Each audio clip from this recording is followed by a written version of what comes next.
Movie reviews presenting Pathan.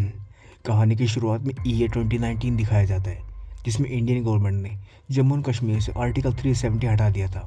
और इस news से पाकिस्तान आर्मी के जनरल कादिर को हिंदुस्तान के ज़िलों पर बहुत गुस्सा आता है और वो हिंदुस्तान के खिलाफ एक सीक्रेटली जंग छेड़ देता है।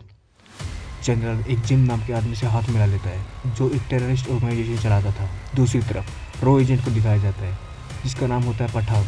पठान और उसकी सीनियर ऑफिसर नंदिनी कुछ रिटायर्ड और इंजर्ड ऑफिसर्स के साथ एक यूनिट बनाती है, जिसका नाम होता है जोकर, यानी कि joint operation and convert research. और रो सेक्रेटरी कोलिन और सुनील लूथरा की सहमति से ये एक यूनिट बनाते हैं और पठान और उसकी टीम दुबई के लिए रवाना हो जाती है, जहां उन्हें आउटफिट एक्स के प्लान को नाकाम करना होता। जहां उन्हें पता लगता है कि वो प्रेसिडेंट के कॉन्फ्रेंस के दौरान उन पर हमला करने वाले हैं, लेकिन ये एक छलावा होता है। उनका असली प्लान साइंटिस्ट डॉक्टर साहनी को किडनैप करना होता है। जिम कहानी का मेन विलेन है, जो साइंटिस्ट पर हमला कर देता है और उन्हें किडनैप कर लेता है।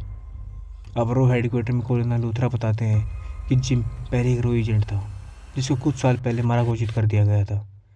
लेकिन वो मरा नहीं था, वो बस एक धोखा था। वो हिंदुस्तान से अपनी वाइफ और अपने बच्चे का बदला लेना चाहता है, जो सोमालियन आतंकवादियों के हाथों मारे गए थे।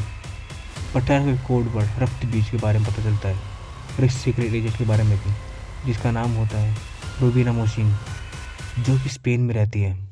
वो उस पर नज़र रखने के लिए स्पेन पहुंच जाते हैं, लेकिन जिम के आदमी पठान को पकड़ लेते हैं। जिम अपने आदमी के भरोसे पठान को छोड़कर वहाँ से निकल जाता है, लेकिन रूबीना पठान से मिल जाती है और वो दोनों वहाँ से निकल जाते हैं। रूबीना एक पाकिस्तानी एजेंट होती है, जो पठान से हाथ मिला लेती है।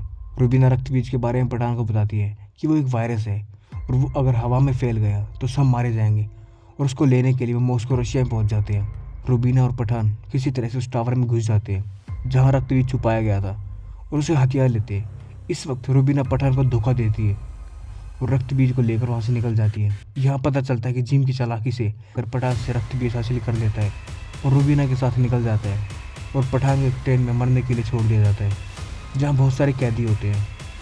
और इसी बीच अविनाश यानी कि टाइगर वहाँ आ जाते हैं और उसे बचा लेते हैं। टाइगर यानी कि सलमान खान। कहानी अब 3 साल बाद दिखाई जाती है। पठान अफ्रीका जाता है और जिम के एक आदमी रफ़ी को पकड़ लेता है और वो नंदनी से मिलता है, और रूबीना पठान को बोलती है कि रूबीना पेरिस में है। पठान रूबीना से बदला लेने के लिए वहाँ पहुँच जाता है। अब रूबीना कन्फेस करती है, जो वायरस उन्होंने चुरा कर जिम को दिया था वो बहुत खतरनाक था, और मुझे इसका अंदाज़ा नहीं था कि मासूम लोगों की जान दांव पर लगी है। और जब ये बात उसे पता लगी, वो अपना मन बदल लेती है और पठान के साथ टीम अप कर देती है। अब दिखाया जाता है जिम ने उस वायरस को रेडी कर लिया है, और तभी वहाँ पर पठान और रूबीना आ जाते हैं। वो गन फाइट के बाद दोनों ओर्स में से एक पठान के हाथ लग जाता है और दूसरा जिम के पास रह जाता है। ओर्स यानी कि एक बोल, जिसमें दोनों में वायरस होते हैं। पठान और उसकी टीम ISD यानी Indian institute of contagious disease के हेडक्वार्टर जाते हैं, जहाँ वो उस वायरस की एंटीडोट बनाने की कोशिश करते हैं। तभी वहाँ जिम का कॉल आता है और वो बताता है वायरस ऑलरेडी लैब में फैल चुका है, और साइंटिस्ट के साथ साथ नंदिनी भी वहीं मारी जाती है। अब पठान जिम को पकड़ने के लिए निकल जाता है और लैब को बम से उड़ा दिया जाता है, ताकि वायरस बाहर ना फैल सके।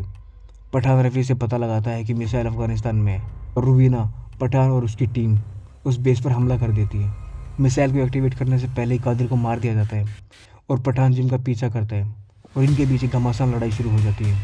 इसी बीच रूबीना को पता लगता है रक्त बीज यानी कि वायरस मिसाइल में नहीं है, बल्कि एक पैसेंजर प्लेन में है, जो कि दिल्ली की तरफ रवाना हो चुका है। और ये बात वो पठान को बताती है। अब पठान को जिम के पास एक डेटोनेटर मिलता है, यानी कि रिमोट कंट्रोल। वहीं लूथरा प्लेन को दिल्ली में एयर ट्रैफिक कंट्रोल की हेल्प से लैंड होने से रोकता है, लेकिन तब तक पठान ने जिम को मार दिया होता है और उस वायरस को डिफ्यूज़ कर दिया होता है। पोस्ट क्रेडिट सीन में दिखाया जाता है कि पठान और टाइगर रिटायरिंग के बारे में बातें कर रहे होते हैं और सोचते हैं कि उन दोनों की जगह कौन लेगा, और बिना किसी का नाम रिवीलिंग के ये कहानी यहीं ख़त्म हो जाती है।